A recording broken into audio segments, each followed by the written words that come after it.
thank you. Your job is done. Do you know what you're going to call her? Yes.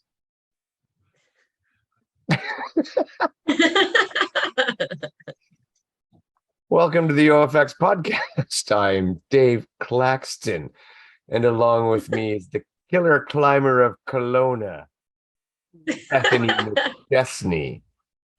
Now be gone, woman. Hi, Beth. Hi. We're doing no prep work. Yep. I hope that's a prophetic name for this weekend. I think so. But it is it's a lot of climbing. I mean, we talked about it before. What's your, how do you feel? Oh boy. How do I feel about the elevation for Kelowna? Sure, yeah. How do you feel going in? What's your goals? What's your plan? What's your mindset? My mindset. I'm all drunk on non-alcoholic beer. I haven't really thought too deeply about it yet. Just being still 6 days out. I try to not overthink races too much before. But I just want to feel good in this one. Again, mountain races are really out of my element, just not training on them. But I'm still fairly decent on the climb. So I want to try to hang with the girls if I can for the climbs. And then my goal is to do the obstacles efficiently.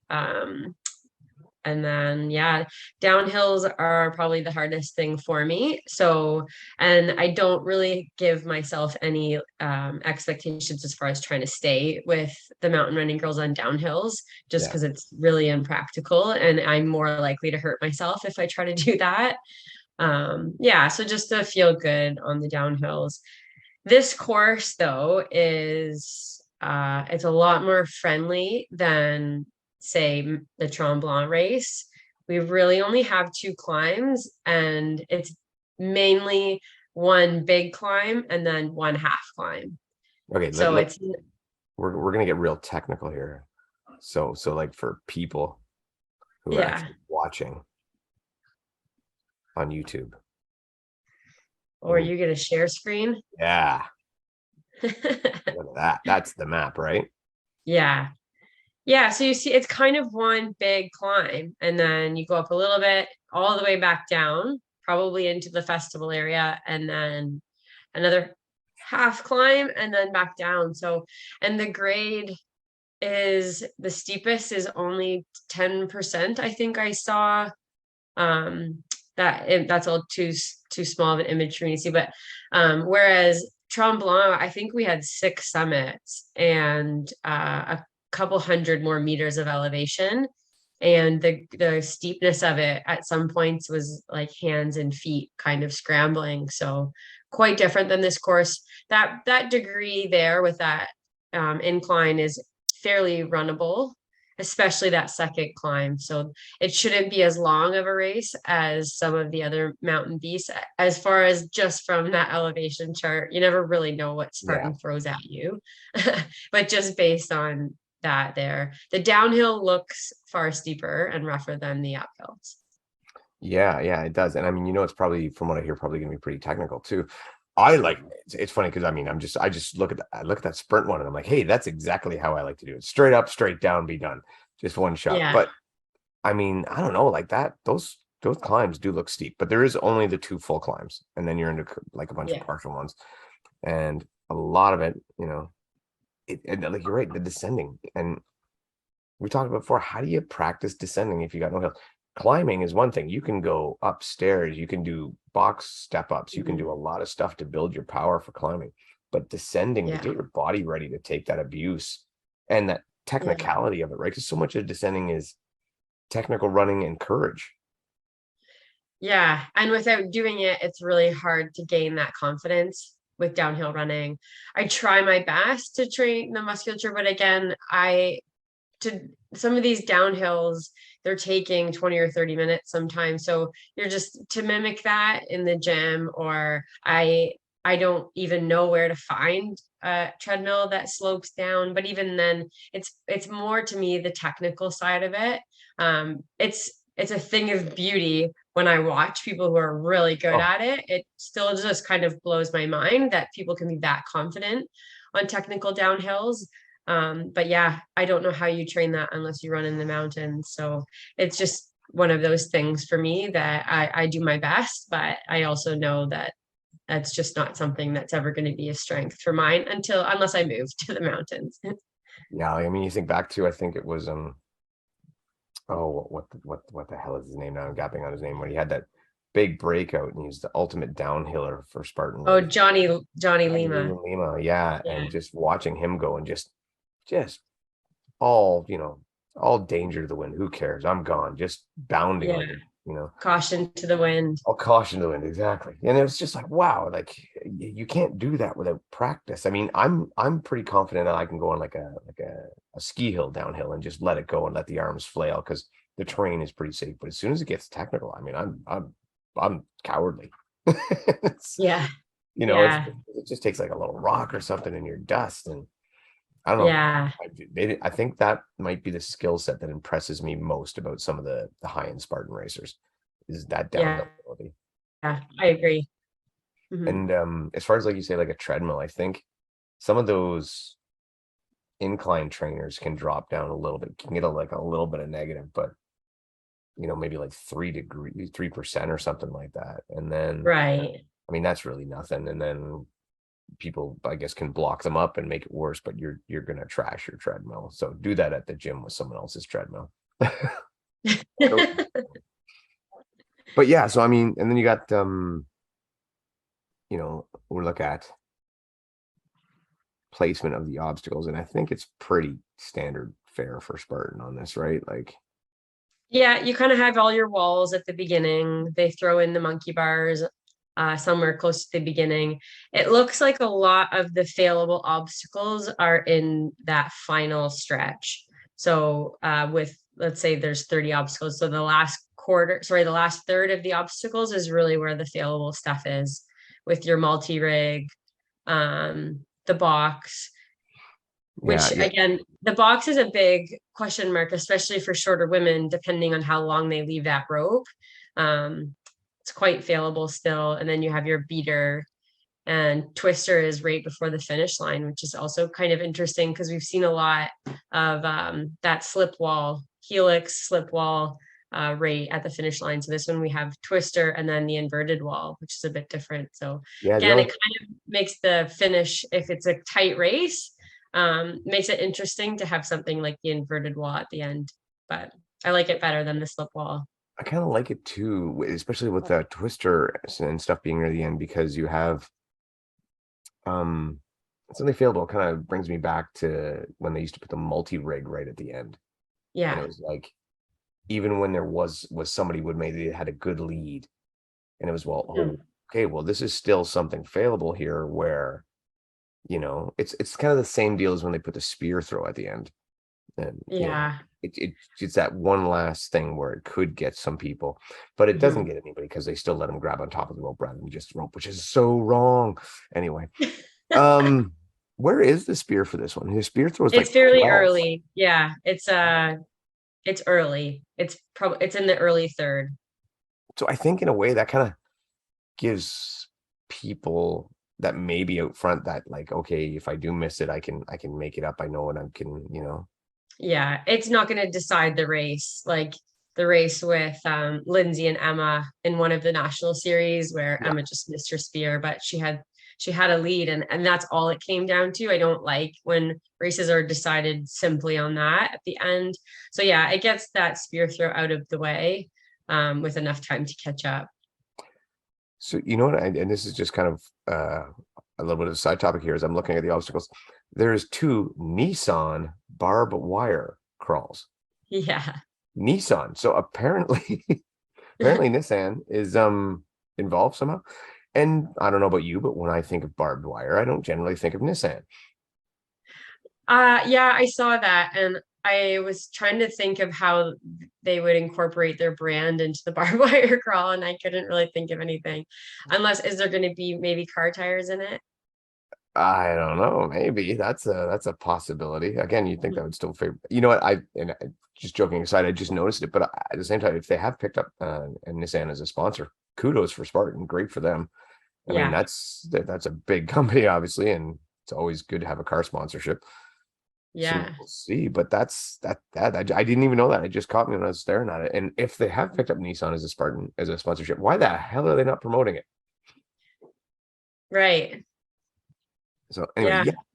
I haven't seen anything at it. And another obstacle here that we don't see very often is armor. Oh yeah, that's the chain, the ball on the chain, right? Yeah, the ball and chain. So yeah, so it has It's so what you it have is. I know that's exactly what it is. Well, and you have the Atlas carry and the armor right back to back, which is kind of interesting. So I wonder if they're almost set up together where you do the Atlas carry and then you do the armor right after. I like that. Although like the armor is really more grip strength, but they do Mhm. still both have that heavy lift right back to back, making that makes the armor harder than it would be just on its own or if you had time to recover. So I like that. If Yeah. we let's where are they on the map? 12 and 13. Yeah. The armor is quite awkward. There has been races too where you carry two of them. And it is right there. 10, 11, 12, and 13 all in a bunch right there. Okay. Oh yeah, that will be good then. Dunk wall, slip wall, spear throw, Atlas carry. Oh, okay. And then sorry, yeah. So after the Atlas carry, there's a bit of a run, and then you're at the armor. Okay, so they Not split quite them. yet. But you So are gonna have to do the Atlas stone wet. yeah. Yeah. So Um, yeah, there's a spear throw before that. But the dunk wall into slip wall has been interesting at the North American Championships in 2019 because they also then they soaked the grass after the dunk wall and the slip wall. A lot of people failed.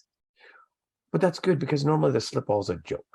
I mean, and I Yeah. should say it slows people down. It does its job. It's an obstacle. It's a race, but Mhm. it is not really a challenging obstacle. And I think having that right after the water is actually not a bad idea. Just it pops up the difficulty, especially for a championship race. Yeah. So you're going to be doing the slip wall and the spear throw and the Atlas all wet, and that could Yeah. definitely affect. Yeah. I know it seems silly, but the water on your hands can affect your grip on the spear and can affect your throw. Yeah. So that's kind of cool. I like that. I don't mind that setup. Yeah. So I'm just seeing if there's anything else. Olympus is very early, along with Stairway to Sparta, and Stairway to Sparta will have the holds on it. So that's for Bethany, I'm sorry, but for some of the shorter women, that does Yeah. tend I to be don't an like issue. it. Yeah. So it'd be interesting as to whether that will be a penalty loop or burpees. Yeah, so lately, any of the races that have happened in Canada, everything except the spear has been a run penalty. It's good. Yeah, it makes it a lot easier for when you finish the race to know who actually won. So we're not dealing with all these 10 to however many second penalties for bad burpees or whatever. It also means then usually the podium is not as delayed for people counting burpees in the videos. Yeah, so I don't mind run penalties, but I still, yeah, it doesn't really matter to me either way. But the runs are just more there's more variance and some of them are super super short and some of them are minutes long, so that's the only thing with the run loops. Yeah, that is the only complaint, right? The run loop or say a drag or a crawl or something like that Hmm. is still a much better option than the burpees, Yeah. but it has to be done right because we don't want the ones, and we've seen it time and time again, where it's almost faster to do the run penalty than the obstacle, and then you Yeah. risk nothing and you don't even interrupt your stride. So Yeah. theoretically, it ends up being faster sometimes. So hopefully they got that good, and that just comes down to a lot of prep work. And in Spartan's defense, it is a lot of work to set up good run penalties. Yeah, and you don't always have the space to do it. This one will be different, but I know in Red Deer with some of the shorter, with it being a smaller space, they had some problems. And then when it was at Blue Mountain, there was a collection of obstacles at the top where they were trying to make run loops and there just wasn't the space. It was kind of beside a road. And yeah, there were some that were again pretty short where it probably would have been shorter to just do the run. The run loop for the rig was awesome.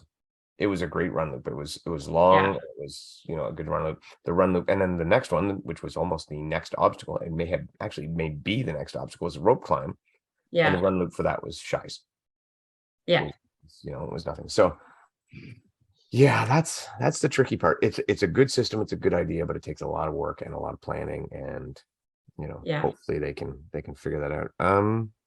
What else jumps out at here? Just, you know, we'll go through it. You know, you got your net crawl, so you got a low So those crawl are the ultras only, those first few. first few. Yeah. Oh yeah, that's right, the first two. Yeah. So you don't have that. Then your overwall, your 4-foot wall, your 7-foot wall, your monkey bars, your Nissan barbed wire. Oh no, sorry, that Nissan barbed wire It's just the super. only for the super. How dare they? I was all excited about the Nissan barbed wire. Well, they have two set up, it looks like. So I think it's probably because the second one is on the second climb, which you wouldn't have in the super. But if Nissan Yeah. is throwing money into the race, then they would want it also in that one. Yeah, 8-foot wall. Then your Stairway to Sparta, which would be your first one, and Stairway to Sparta and Olympus back to back. So where are those located? That's 8 and 9, and they're close together. So Oh, that could potentially be yeah. like 2 quick fails for a lot of people. And I it should being say a a lot of people. championship race, Olympus could be longer. Mhm. So depending on the weather and the day, like if it, although I think it seems dryness and forest fires are more concerned than rain. Yeah. Um, yeah, those two are definitely failable obstacles, and they're right next to each other with, you know, Stairway to Sparta could tax some Getting shorter up. people's grips, right? Yeah. Getting up there and then hitting right into that Olympus, you know, could cause a slide off. Yeah. And then you're into that, then you're a quick run, and then you're into that gauntlet of the dunk wall, slip wall, spear throw, Atlas. So those wet up to armor, a little bit of a run to armor, wet, and then all the way to what's that? Armor, Nissan barbed wire, long run to the Nissan barbed wire. And right after that is the Tyrolean Traverse. Tyrolean Traverse, I find sometimes that's one of the ones that I have an issue with. I love the obstacle itself. I think it's a great obstacle, but the problem I have with it is they don't mark well enough your starting point. So I see people like starting way too far out to the middle of it, when I think there should be like a rule of simply, you know, there may be a piece of tape on it where before your hands cross this point, your feet must be off the ground, that kind of thing. Just Yeah. a delineation of, and I might use that word wrong, of where your start is. So it's simple and it's easy to follow. Yeah. But I love it as an obstacle. I think it's a great obstacle. Yeah. It's quite unique actually. So Yeah. And your long run off to your bucket carry. mhm. And then right after the bucket carry into the Z wall. Z wall again, some, you know, depending on situation. I would have put the Z wall in by the water, because when you go on Z wall wet, it actually can be tricky. Yeah. Yeah. Wet or muddy. Yeah. Then down 19 to the Helix. Shiniest obstacle in Spartan's resume. And 20, the multi-rigs. So the multi-rigs there, you got to assume, well, it'll be like normal. And please, please, please, Spartan, cut the rubber off like you're supposed to do. And one day, make people grab the right spot. Why have apparatus for rigs if you don't make people use it? Just put a bunch of straps on the top, because then it's all the same. Yeah. So that's multi-rig, and another sandbag carry to the box. So you say the box is tricky for some shorter women if they don't leave the rope long. Have you come up with a technique for it that works for you in that case? Oh, I kind of scramble and flail around until I can get a hand on top. Yeah, so I try to get as high on the rope as I can, and then you just have to do a really hard and quick vertical grip pull up and just try to get a hand on top. And then Yeah, I just find it so awkward. And again, it's that really slippery material, so getting your feet kind of on it. But yeah, it's so much just muscling yourself up with your upper body. The legs are fairly useless when the rope is short. Yeah, and in that case, like I know that sometimes people use that technique where they fold the rope in half, grab the rope with both hand, one hand with both hand, like kind of Oh, pinch when it's long. when it's long, and that's what I mean. So what I'm saying is when it's short, they take that away as well. Yeah, I've never seen someone do that, but Oh, it's a great technique if you're maybe, needing that little extra boost. Just fold it in half, pinch the two ends of the ropes between, stick your foot in the hole, and you step up onto the top. oh, okay. So Huh. it does work. It's not bad, but you do need that longer rope. Yeah, right. So, but other than that, for me on the box, I treat it like well, okay, I don't treat it like this, but if I needed to, I would treat it like a regular rope climb, reach up high, try to get my J hook or S wrap into that rope. Probably would be a J hook because if I need to do that, the rope's short. But I just treat it as a rope climb and then use stand up, reach over top, and grab from there. So kind of go at Yeah, it almost sideways. So if you're from the side, you're able to use the rope like our standard rope climb. But yeah. That's how I do it when the rope is long. I treat yeah, it more like a rope climb. Mhm. I don't know. I like your flail and just hope for the best. That's what I do when the rope is short. There's no extra points for making it What do look you do? pretty. Panic, Just get panic, it done. panic, panic. Yeah. Then Hercois standard, Hercois is pretty straightforward. I think I would love to see them up the weight on the Hercois, but that's just me. And I'd also like to see it be made out of rubber so it doesn't change with the rain, but that's just me again. Hmm. Beater, I personally think is easier than the monkey bars. Um, It, yeah, I would say so too. It's it, shorter, and sometimes I find monkey bars, the distance between them can get really difficult for someone who has shorter arm length.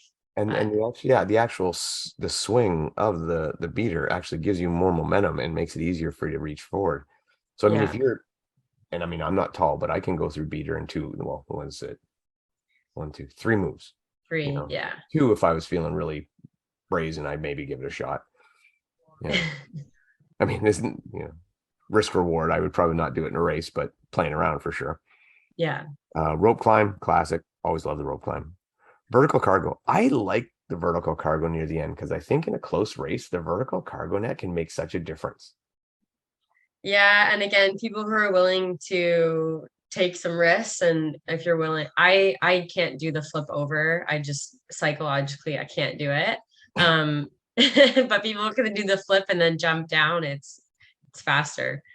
The other thing I've seen too, and I've seen Chris Rogowski do this a lot, and most people single step, like so each, you take each step on the rope single. She double steps, so it's just like skipping a stair on your stairwell. And Yeah, I mean, it's a simple thing, but it adds up. And then yeah. me personally, I'm all about the dive bomb on the other side. Just go for it. Usually do It, a somersault in the first one, and then like barrel roll the rest of the way down.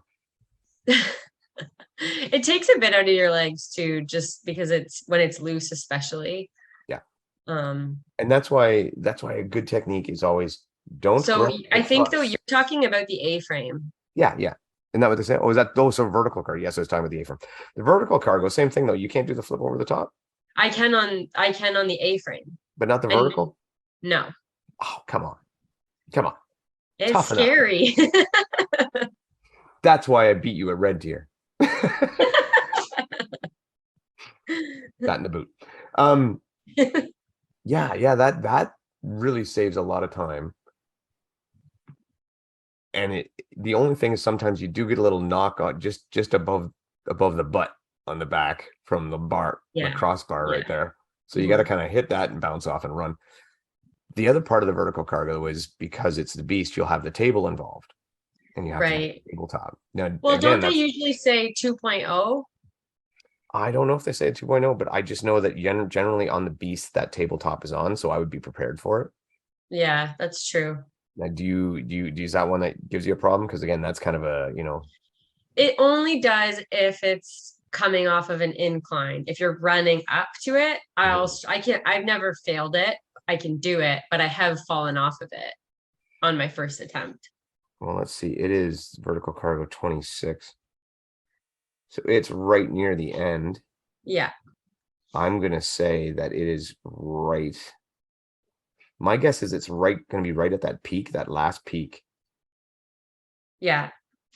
Somewhere right around there, because then it looks like you start to head down after that, right in the village. So I think you'll probably be okay. Might be right at the peak, but you can't set that one up on too hard of a hill, just the way because of the construction. So it's got to be on a bit of a flat spot. So even if it's at the top, it'll be on a flat spot, would be my guess. Mm-hmm. Then you've got after the vertical cargo, then the cargo A-frame, which again, that's the one where I made the mistake. That's the one I enjoy watching a good race on, because you'll see it does work. Like, I mean, we saw Atkins and Woods the one time during Trustgate. We've seen countless other ones. I can't remember. I remember it was mid-race watching Lindsay and Ariel go over it. And at Blue Mountain last year was great. So it's a good one. I always like it. I know it's not hard. Nobody ever fails it, but it adds something for me. It works. Mm-hmm. And that's the one where I do the front flip and then just barrel roll the rest of the way. Then Twister, which really is kind of your last failable obstacle. I wonder if they'll do anything along the lines of a monkey twister monkey, or or an extra section. Is North American Championships, right? So it could be a little bit longer. Yeah. What's your go-to for this one? I go sideways. The sideways, so like hand match? Yeah. If I'm tired, and I don't, then I'll match in each one. It takes forever, but otherwise I skip. I skip and then grab the one before. But I go sideways. I cannot look back. I have a neck issue, so bending my neck back like that, I just can't do it. So that's not really an option for me. So I have to go sideways. Have you ever tried just the old school, just the monkey bar, the monkey swing, the Gibbon swing? I did. I found it awkward when I pulled with my front arm, how the back arm gets thrown off. Yeah. I haven't tried it enough, I guess, because we don't really get opportunities to play on obstacles too much, where I could kind of get a better rhythm with it. But I mean, it's way faster and it looks a lot smoother than the matching going sideways across. I think they're doing a obstacle specialist course, and I don't know. I'm gonna look on the phone. It might even be the night before, where obstacle specialists teach people how to do the obstacles. Exactly. Can anybody go and play on the obstacles? I think you have to pay. Okay, that's more Spartan. I'm just seeing if I can see it. So here it is. Come and spend the day, obstacle specialist Stacy Rose, Friday, August 26th in Kelowna, BC.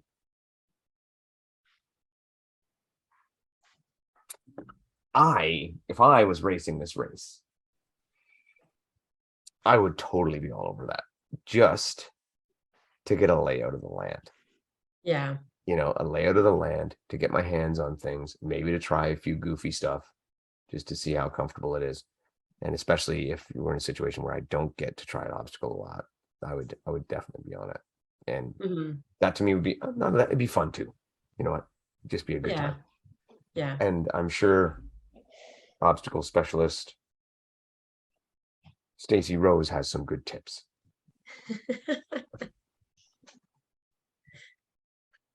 I don't know her, but I'm watching her get a cross twister here, and well, she got across it. So there you go. So yeah, but yeah, no, in all seriousness, I would totally jump on that, and just like I would if there was an open house the night before. One, you see already, you get to see firsthand if they have put a twist in anything, if they've done a little change up with like adding an extra section or whatever. And you get to play with your technique, and playing with technique is always best. I've said it tons of times. Volunteering at an obstacle in any race, especially Spartan where the obstacles are repeated over and over again, is so useful, because you can play on that obstacle all day and learn every trick there is on it. And all of a sudden you've gone from maybe this is an obstacle I get through to this is an obstacle I make 10 seconds up on. Yeah. And I mean, I feel that way about Helix after spending the day volunteering at it. It's like, I remember back OCRWC, I volunteered on the Force 5 rig, and people were falling off that left, right, and center. And you know, when I first time I went through it, I was cautious and took my time. And then by the time I left there, I mean, I could get through it in seconds. No, like it was nothing. You wouldn't even have to think about it. So Yeah. tip for people: volunteer, get better, be awesome. Mm-hmm. And then the inverted wall, right? So that's your inclined wall. And I don't really see that being a big race difference, although sometimes the dismounting of that wall can make a difference. Yeah. Yeah, you can jump from higher, or play it safe. But again, I don't know how you really make up a ton of time on it unless you can kind of jump up and grab the top, which most girls can't. You kind of have to climb up the backside, but otherwise it's not going to be a game changer. No. So, and that's it. That's the course. I mean, but yeah. So what was our overall elevation? It's a little blurry, so I can't see it there, but I think it was in the neighborhood of like It's 1,300 meters. 1,300 meters. And are we going to translate that for you? No, we're not. You can 4,300 feet. Oh, make people lazy. All right. Yeah. So yeah, Tremblant was about 370 meters more of elevation. All right. So when are you getting there? Because I'm actually going Wednesday. And this is at a bit of elevation, isn't it? Yeah. Yeah, it is. I don't think it's at an altitude that's really going to affect people. So I'm not too worried about it, but you just have to be aware of more of your hydration and just, you know, kind of keep chill about it. But I don't think it's something that's really going to throw a wrench into anyone's game plan. No, probably not. And something to come up, elevation code, that's not enough time to even adapt though, is it? Even if there was? No, usually they say like over 5 days. Sometimes too, people say if you fly in the day before, it's like your body hasn't even had time to realize. So it doesn't have time to even get altitude sickness or anything. So it's kind of that fly in the day before or fly in a week before. But again, I don't have the luxury of giving myself an extra week. So I'm honestly, I'm not really considering it's going to be a factor. Something tells me that even if you did fly in the day before or the day of, that around that second climb near the top, your body would let you know that the elevation does matter. Yeah. Yeah, I think, but yeah, I don't know. I've never had to run at elevation. I've never had to do that, so I don't have a clue what it's like. But I've just heard horror stories and people saying that, yeah, it's legit. It is a real deal. You've done it before, so yeah, you're at least familiar with it, so you know how your body's going to work for it. Yeah. So a couple things to point out before we'll go through, and we'll go through a list of who's going to be there. And this is pretty exciting because I'm excited to go through that because there's a lot of great people, and we don't usually have that for some of the Canadian events. So it's going to be cool to see. First, let's go through one thing here. Prize money. Yes. Give it to me. So let's start from the bottom. Top 10 payout. Top 10 payout. Okay. Top 10 payout. So that is good. Now, 10th place, $300. So that in Kelowna should cover your hotel room for the couple of nights, maybe one. Yeah, maybe one and a bit. Yeah. Depending on where you're staying. 9th place, 400. Again, we're getting better. 8th place, 600. You're going to get 2 nights out of that for sure in the hotel, possibly dinner. 7th, 800. 6th, 900. 5th, $1,000. And at that point, $1,000, depending how long your stay, for top 5, you might be breaking even. Yeah. Right. And then it's a big jump from 4th to 5th, 2,000. I mean, that's double. That's legit. 3rd place, 5. 2nd place is it 8? Oops.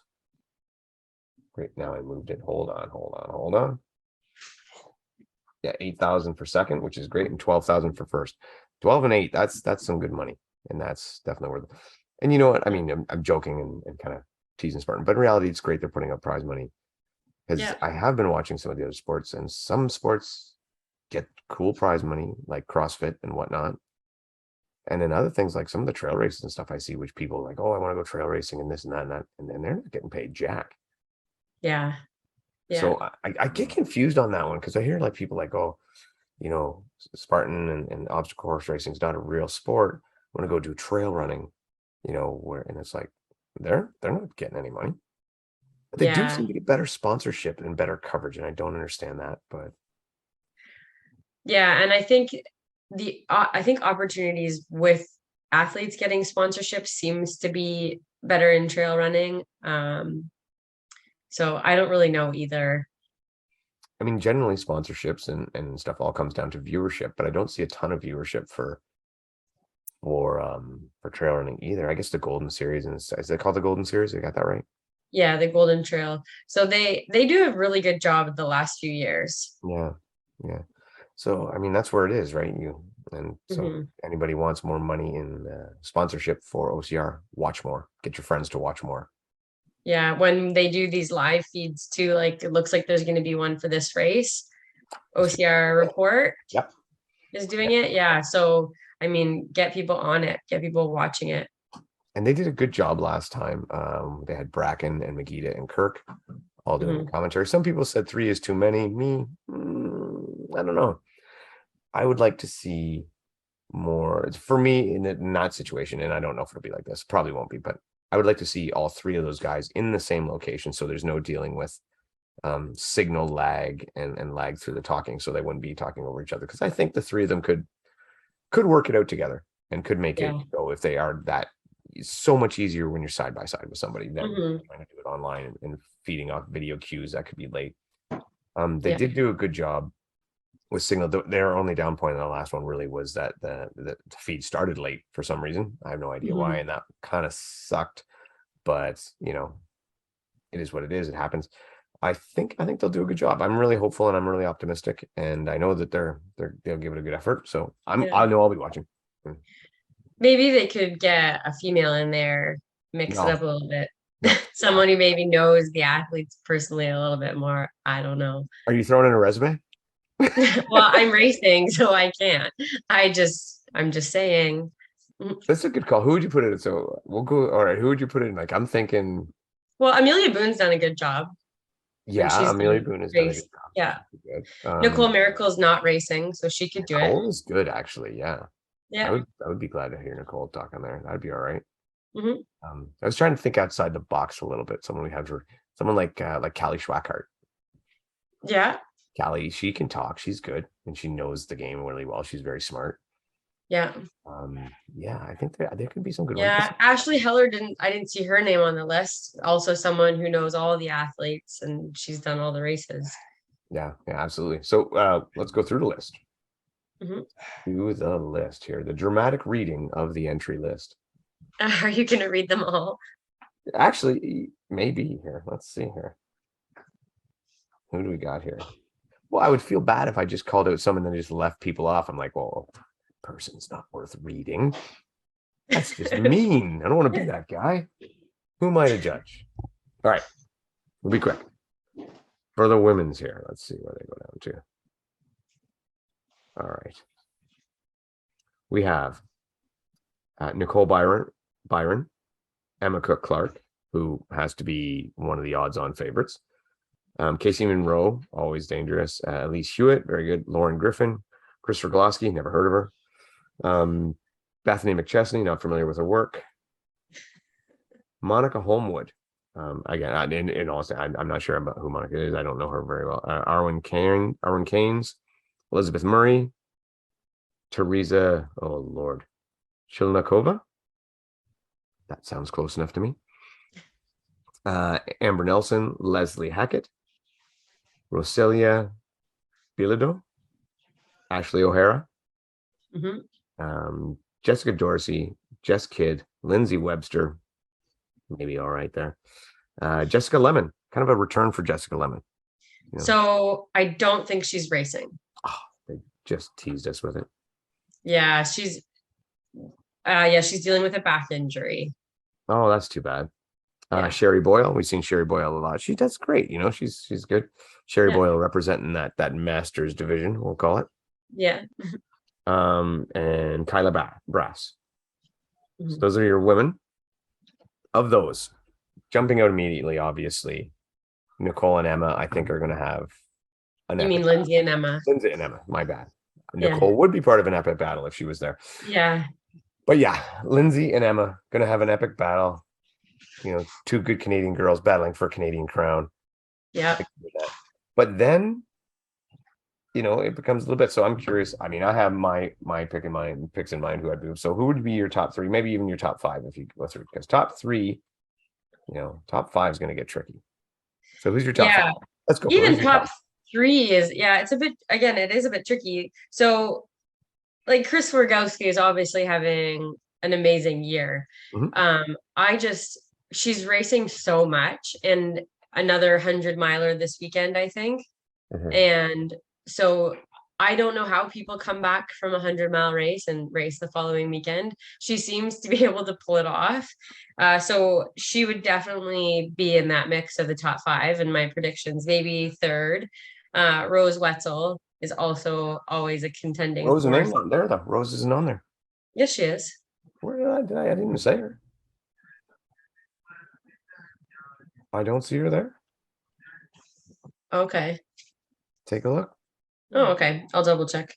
Maybe she may have said something, and maybe she's not on the list I got, but I did just get. Oh, you know what? And I got another list from okay, it's in the email. Okay. Yeah, so she is apparently going to be there. And she'll play into it. Yeah, same with Amanda Nadeau. I don't know if she was on there. No, But yeah, Amanda she hasn't been racing a lot. So it's kind of tough to know what kind of shape she's in, but sometimes that works in someone's favor too, because she's really been peaking for this one as one of her A races. And she lives and trains in the mountains. So again, she has that bit of an edge. So I assume, again, she'll be in that mix of that top five group of girls. And here's the thing, on this list, maybe those people maybe just haven't registered their names yet or whatever, but this is like Amanda's backyard. Yes. Like she it knows, is. yeah, like she's got the home court advantage for sure. So pick five. You got to pick five then. Yeah. Okay. Well, so it's going to be a battle for first with Emma and Lindsay. I'm going to give it to Emma. I just think she's going to edge her out in the end. I'll tell you what, I'm thinking the same thing. Yeah.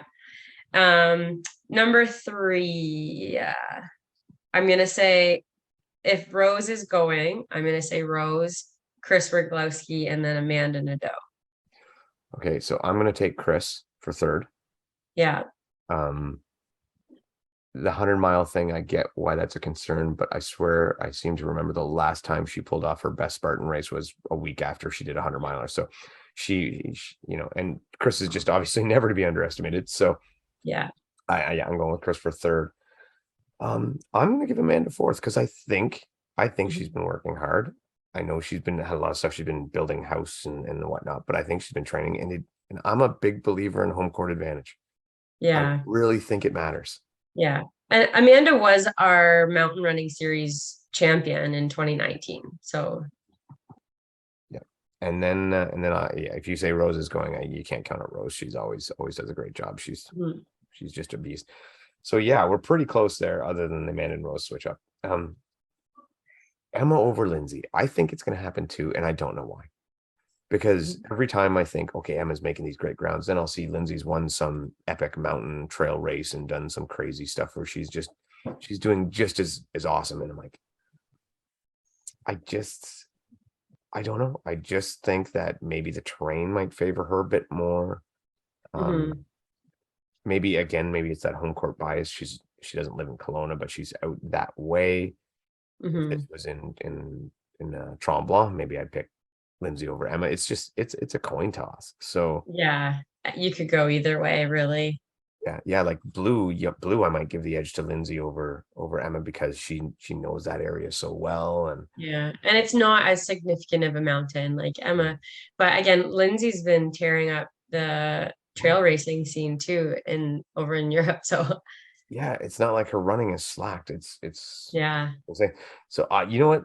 I would love to see it come down to that rig. They hit that rig together. And if they hit that rig together, you maybe got to give the edge to Lindsay there. Yeah. Not Yeah. that like Emma can get through it. She's got the power to get through all these obstacles, but Mhm. she just doesn't quite have that smooth flow yet. Yeah. Then you're looking at the years of experience with Lindsay. Yeah, yeah. So hopefully they both hit their spear. Hopefully they have a great race and it comes down to Yeah. like a photo finish at the end. That would be awesome. Yeah. Yeah. All right. So for our guys, and again, you can point out if any are missing from my list here. Lee Suring, Austin Azar, Christian Wycheck. He hasn't raced in a while. Mhm. Vic Slavic. Thank you. Christian Vic Slavic. Why couldn't I get it? Okay, yeah. Because Vic Slavic starts with a V and this starts with a W. So let's explain how letters work. No. All right. But yeah, I hope that he's going. I hope to see him out there. I know I don't expect that he's going to be at his top form, but I would love to see him back out there and crushing it. He's a great guy and he's a great athlete. The last Mhm. time we saw him was probably Red Deer last year, so not this year. Yeah. Red Deer 2021. Yeah. And I know he had a baby, and there was his wife, partner. What's politically correct? I don't know. I don't know. He was involved in the creation of a baby. Father said child. So I mean, that obviously has taken a lot of time, and I think Yeah. he's been more focused on being a good dad than a great racer. But it'd be Mhm. nice to see him back and kick his ass. So, Ethan Brown. Ethan Brown, if I'm not mistaken, is a young guy out from Ottawa way. Because I seem to remember him doing a lot of age group stuff, and I think he's pretty young. I think he's under 20, and right around Oh, if he is 20, he's gonna be right around there. I seem to remember him being around my son's age, so I think he might be under 20. But cool to see him running in elite. That'd be awesome. Where do we go? Ethan Brown, Andrew McDonald. Andrew McDonald, I think he's a trail runner. Sean Stevens Whale. This could be a good course for Sean. yeah. Josiah Medow. Then see, Mhm. now we're getting in some names that we're not used to for Canadian races. I don't Yeah. know if Josiah's ever been in a Canadian Spartan race. I don't think so. No, and again, he could have a lot to play with it. Jeff Crar, who I believe is another trail racer. Hawk Call, that's going to be his first time up here. Jamie Brusa. Isn't Jamie Brusa a woman? Yes. So we've got Jamie Brusa on the wrong list here. That's okay. Jacob Klinker, Mick Girello, like always a threat. He knows that area well. I'm sure we'll talk about Mick. Ryan Atkins, he's so good. They put his name on here twice in a row. Lord. Sean Philippetoe. Sean Philitois heading out there. He's gonna. I'm sure he's gonna have a great time. He'll have a good race. Christopher Swanson, Tyler Newton, Jonathan Picard, Kyle Lentz, Dylan Pullman, Mike Yurko, Stefan Rowley, Juan Carlos Obando, and our boy Brendan Neely. Nice to have three, because you're there, 3 Team OFX people in there. So expect 3 podiums, nothing less.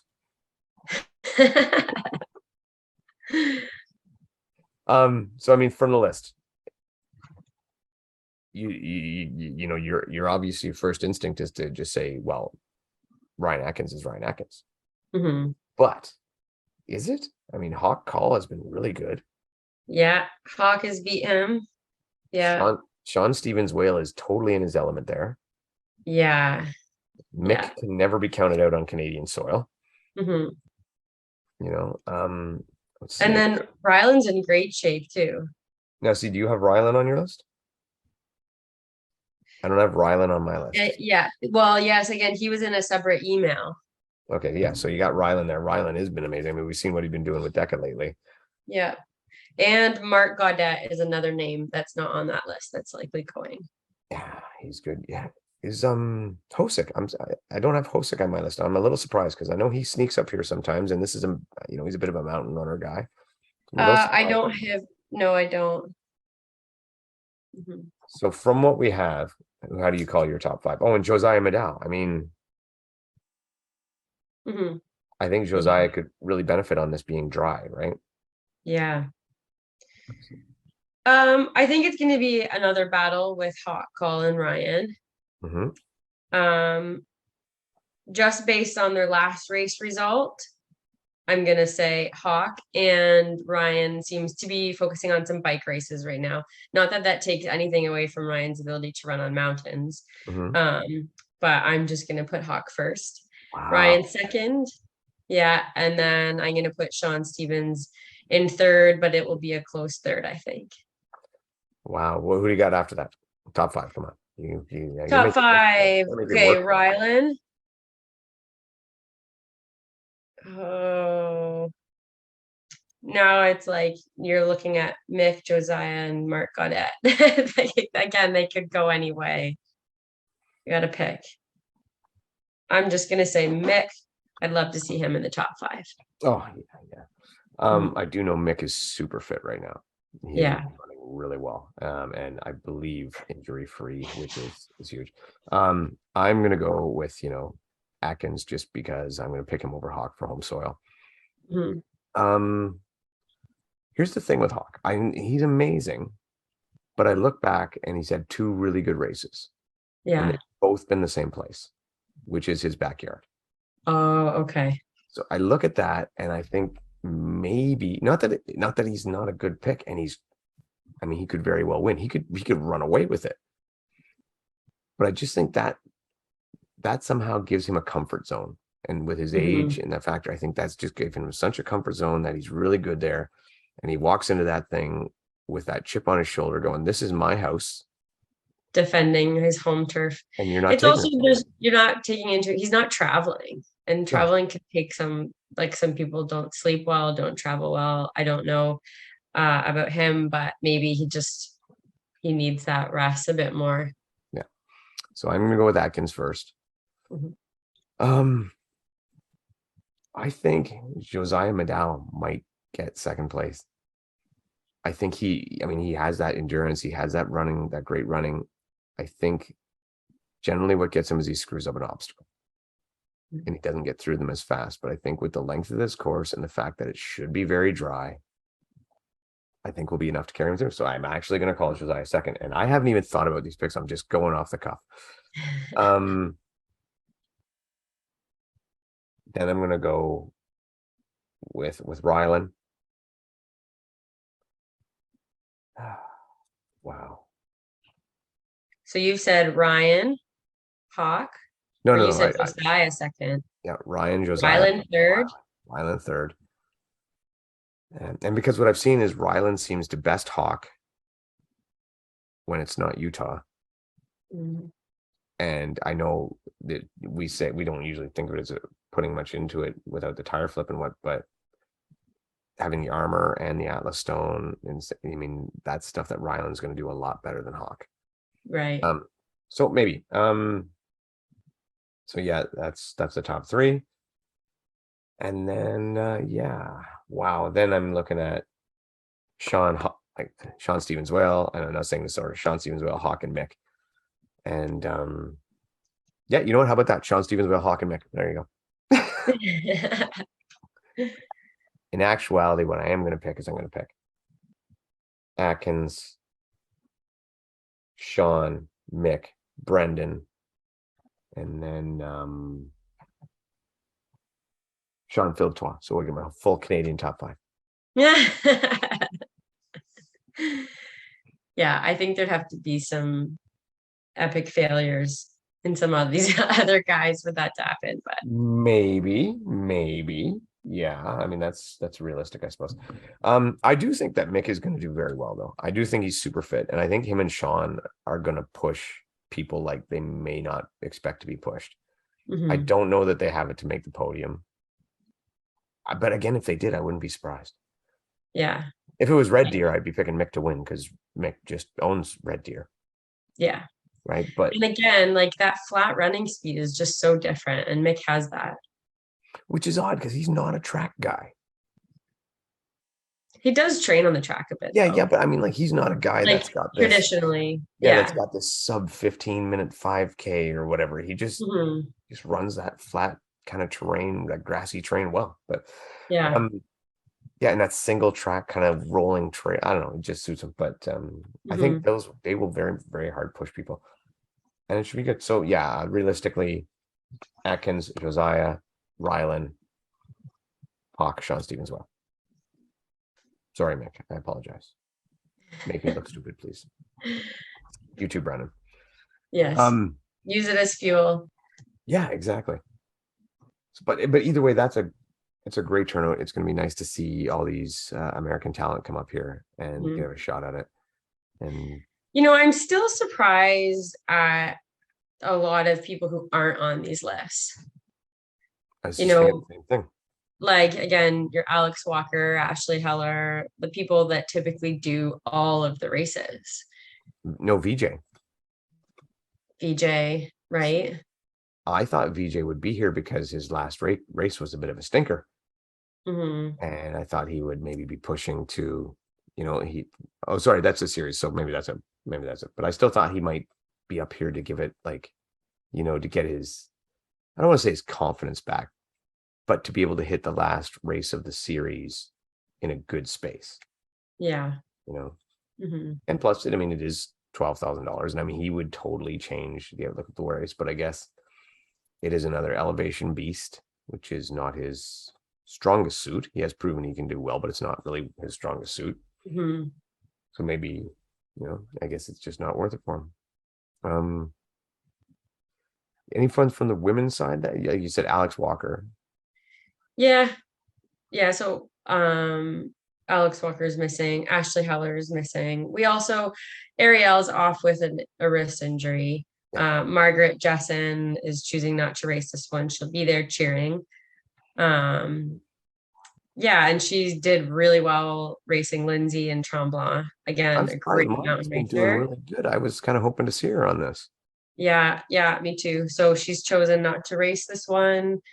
And again, Jessica Lemon had planned to come and then kind of last minute just decided it wasn't the right call with some issues that she's having physically. So yeah, there's just a couple women who I was a bit surprised weren't racing. It still looks like, again, a fairly small field considering North American Championships when it was in West Virginia in 2019 was a huge race. So this is a much, much smaller field still. Well, we're looking at how many women do you have for yours?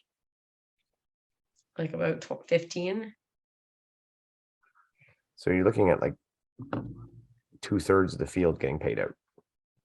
Yeah. I don't know.